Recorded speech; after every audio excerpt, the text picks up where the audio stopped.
तो एपिसोड की शुरुआत वहीं से होती है जहाँ पिछला एपिसोड खत्म हुआ था। नोसुक की वाइफ गुओन को बता देती है कि नोसुक ने ही म्योंग और मैडम जू को मारा है और उसी ने दोही को मारने की भी कोशिश की। वहीं तो नोसुक दोही का गला दबाकर मारने की कोशिश कर रहा था। दोही तो बेहोश भी होने लगी थी, लेकिन तभी वहाँ पर गुओन टेलीपोर्ट होकर पहुंच जाता है और नोसुक को मार के दूर फेंक देता है। दोही उठकर देखती है तो गुओन ने नोसुक का गला दबाकर हवा में लटका दिया था। गुओन तो बहुत ज्यादा गुस्से में था। तभी नोसुक के गार्ड्स आवाज सुनकर दरवाजा पीटने लग जाते हैं, पर उनके अंदर आने से पहले ही गुओन दोही और नोसुक को लेकर टेलीपोर्ट हो जाता है और क्लॉक टावर के ऊपर पहुंच जाता है। नोसुक कहता है आखिरकार मुझे तुम्हारी पावर्स देखने को मिली। गुओन बहुत गुस्से में उसका गला दबाए हुए था और उसे क्लॉक टावर के ऊपर से लटका दिया था। नोसुक कहता है कि मार दो मुझे ताकि हम दोनों साथ में हेल जा सके। देन उसे कहता है कि तुम किसी इंसान को नहीं मार सकते वरना तुम्हें हेल में कैद कर दिया जाएगा। इस पर गुओन कहता है कि आधी नॉलेज बहुत खतरनाक हो सकती है। ये कहकर उसका गला छोड़ देता है। नोसुक गिरने लगता है पर वो उसे रोक लेता है, पर फिर उसे कहता है कि मैं भले ही तुम्हें मार नहीं सकता पर मैं तुम्हें टॉर्चर तो कर ही सकता हूँ और अब से तुम्हें इतना टॉर्चर करूंगा कि तुम मुझसे मार डालने की भीख मांगोगे। इस पर दोही उसे कहती कि बहुत हो गया, हम इसे पुलिस के हवाले कर देते हैं। इस पर नोसुक उसे कहता है कि पुलिस में जाकर कोई फायदा नहीं होगा क्योंकि मेरे खिलाफ तुम्हारे पास कोई सबूत ही नहीं है जिससे तुम कोर्ट में प्रूफ कर सको कि मैंने ही अपने बेटे और मॉम को मारा है। तुम लोग मेरा एक बाल तक बांका नहीं कर सकते। जिस पर गुओन उसे कहता है कि पर तुम शायद एक सबूत को मिटाना भूल गए। तभी हम देखते हैं कि नोसुक की वाइफ पुलिस स्टेशन पहुंच गई थी जिसे गुओन ने उस हॉस्पिटल से बाहर निकाला था। तो वो पुलिस को जाकर सच बता देती है कि नोसुक ने ही अपनी मॉम को मारा है, जिसका इल्जाम उसने म्योंग के नाम पे चढ़ा दिया। उसी ने किलर को हायर किया था दोही को मारने के लिए। पुलिस पूछती है कि आखिर नोसुक अपनी मॉम को क्यों मारेगा। इस पर नोसुक की वाइफ उन्हें सब कुछ बताने लग जाती है कि नोसुक को हमेशा से ही लगता था कि मैडम जू कभी उसे कंपनी की वारिस नहीं बनाएंगी, इसीलिए उसने अपने कंपनी में ही बहुत सारे फाइनेंशियल फ्रॉड्स करना शुरू किया। और जब उसे लगने लगा कि मैडम जू दोही को सब कुछ देने वाली है और मैडम जू को नोसुक के फ्रॉड के बारे में पता चला, तब नोसुक ने उन्हें मार दिया। इधर नोसुक कहता है कि ये फैमिली ही हर मुसीबत का जड़ है। इस पर गुओन कहता है कि फिर तुझे अपनी फैमिली का अच्छे से ध्यान रखना चाहिए था। ये कहकर उसे छोड़ने लगा था कि तभी नोसुक उसे रिक्वेस्ट करने लग जाता है कि मेरे साथ एक डील कर लो। मेरी विश है कि मैंने जो भी किया उन सब के बारे में किसी को भी पता ना चले, फिर चाहे 10 साल बाद तुम मेरी आत्मा को हेल में भेज देना। आई प्रॉमिस मैं इसके बाद दोही को परेशान नहीं करूंगा। गुओन कहता है कि तुझे लगता है कि मैं तेरी बातों पर बिलीव करूंगा, तू सर से पांव तक एविल है। दोही भी कहती कि अब तुम्हारे पास कहीं भागने का रास्ता नहीं है, पुलिस को सरेंडर कर दो। जिस पर नोसुक नीचे देखने के बाद हंसते हुए कहता है कि मेरे पास इन सबसे भागने का रास्ता है। ये बोलकर वो अपने टाई को निकाल देता है जिससे वो नीचे गिर जाता है। दोही उसे रोकने के लिए आगे बढ़ती है तो गुओन दोही को पकड़ के पीछे खींच लेता है। इधर पुलिस स्टेशन का सीन दिखाया जाता है जहाँ पुलिस वाले डिस्कस कर रहे थे कि इस नोसुक ने अभी तक हमें उल्लू बनाकर रखा था, चेयरमैन बनने के लिए इसने अपने मॉम को मार डाला। बिलीव नहीं होता कि कोई इतना बुरा कैसे हो सकता है। ये नोसुक के दूसरे फैमिली मेंबर्स को इन्फॉर्म करने के लिए कहते हैं। जहाँ थोड़ी देर में सुवान यहाँ पर आ जाती है और वो ये जानकर और ज्यादा शॉक्ड एंड सैड हो जाती है कि नोसुक ने ही उनकी मॉम को मारा है। इधर शाम तक न्यूज में भी आ जाता है कि नोसुक ने ही उसकी मॉम को मारा है और उसने क्लॉक टावर से कूदकर सुसाइड किया है,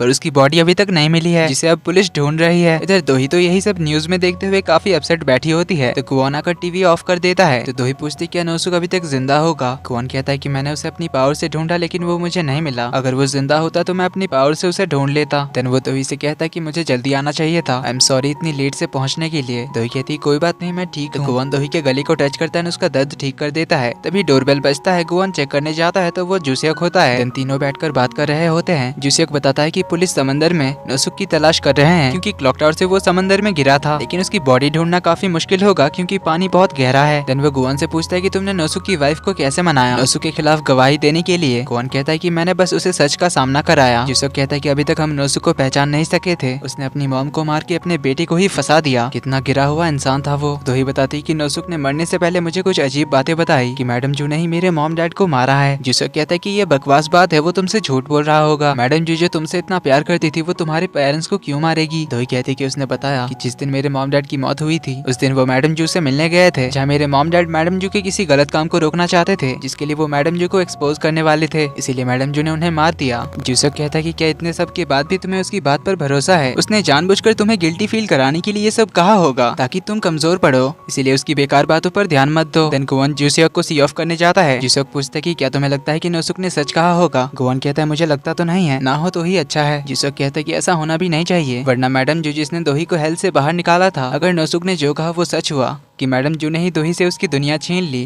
तो वो पूरी तरह से टूट जाएगी। तो गुओन जूसिया को सी ऑफ करने के बाद रूम में आता है जहाँ दोही सोई होती है। तो गुओन उसके पास जाकर सो जाता है। दोही गुओन का नाम पुकारती है। गुओन जवाब देता है कि हाँ मैं यहीं पर हूँ। दोही कहती है मैं बस जानना चाहती थी कि तुम यहाँ पर हो या नहीं। गुओन कहता है हाँ मैं तुम्हारे पास ही हूँ, तुम जितनी बार बुलाओगी मैं जवाब दूंगा और कहीं नहीं जाऊंगा। तो दोही बार बार गुओन का नाम लेकर बुलाने लगती है और गुओन हर बार उसका जवाब देता है। इसी तरह से दोही सो जाती है। इधर चर्च के फादर को दिखाया जाता है जहाँ उन्हें न्यूज़पेपर से नोसुक के मौत के बारे में पता चलता है। तो वहीं इधर दोही के कंपनी के बाहर और सारे मिराई ग्रुप के कंपनीज के बाहर मीडिया वाले इकट्ठा हो जाते हैं। स्पेशली दोही के ऑफिस के बाहर कुछ ज्यादा ही भीड़ भाड़ होती है और उनके ऑफिस में लगातार कॉल आए जा रहे थे। नोसुक के मौत से एम्प्लॉइज भी गॉसिप करने लग जाते हैं। तो मिशन सभी को चुप कराकर काम करने में लगा देती है। कुछ देर में दोही और गुआन भी पहुंच जाते हैं तो सब लोग उनसे पूछने लग जाते हैं कि आपने रिपोर्टर्स को कैसे चकमा दिया, और मिशन उन्हें चुप कराकर भगा देती है और उनके साथ केबिन के अंदर जाती है। दोही उसे बताती है कि गुआन की पावर्स की वजह से हमें बाहर रिपोर्टर्स को झेलना नहीं पड़ा। तो मिशन आकर दोही को एक फाइल देती है जिसमें एक टेलिस्मैन होता है। दोही के बैड लक को दूर करने के लिए गुआन चेक करने आता है तो टेलिस्मैन को देखकर मिशन से कहता है कि क्या आप मुझे यहाँ से भगाना चाहती हो। जो टेलिस्मैन लेकर आई हो, मिशन कहती है ये दोही के लिए है ताकि ये बुरा वक्त जल्दी से खत्म हो जाए। लेकिन गुआन उस टेलिस्मैन को यहाँ से गायब कर देता है और उनसे कहता है कि आप सच में मिस्टर पार्क जैसे ही हो, आप दोनों हमेशा मुझे परेशान ही करते हो। तो दोही मिशन को थैंक यू कहती है उसकी चिंता करने के लिए। मिशन बाहर आकर कहती है कि दोही को तो किसी टेलिस्मैन की जरूरत ही नहीं है क्योंकि सबसे स्ट्रॉन्ग टेलिस्मैन तो हमेशा उसके साथ ही रहता है। इधर जूसियो को देखते हैं जो अपने ऑफिस में ही सो रहा था। तभी उसे गायोंग मिलने आती है तो दोनों साथ में खाना खाने के लिए रेस्टोरेंट आते हैं जहाँ गायोंग उसे अपने लास्ट परफॉर्मेंस का पास देती है और उसे सॉरी कहती है क्योंकि उसने गुआन के बारे में जूसियो से झूठ कहा था। दोही पर गुस्सा होने की वजह से फुल मून वाले दिन जब उसने दोही के हाथ में जहर पकड़ा दिया था, उसे मर जाने के लिए कहा था ताकि उससे गुआन बच सके। तो जूसियो पूछता है कि अगर अब तुम वैसी सिचुएशन में होती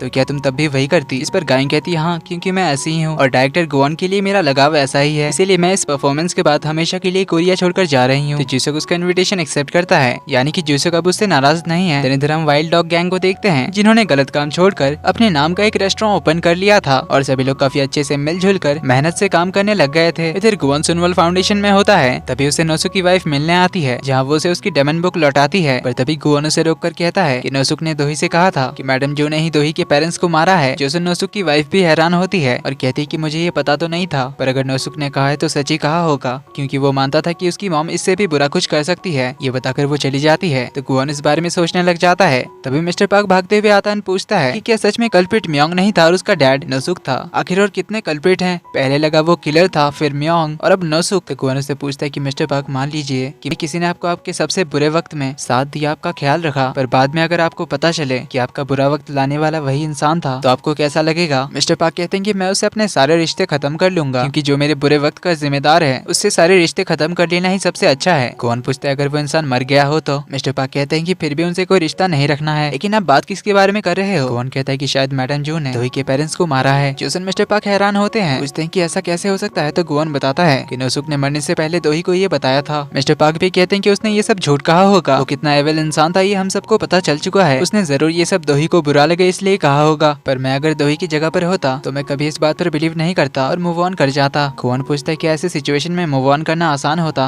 मिस्टर पार्क कहते हैं कि आसान तो नहीं होगा, हम इस बारे में जितना पता करेंगे हम उतना ही हर्ट होंगे, इसीलिए मैं होता तो इस बारे में और पता नहीं करता क्योंकि एक पेनफुल सच जाने से अच्छा है इस छोटी खुशी में जीना और अपनी लाइफ में मूव ऑन कर जाना। इसी के साथ इस पार्ट का एंड यहीं पर होता है।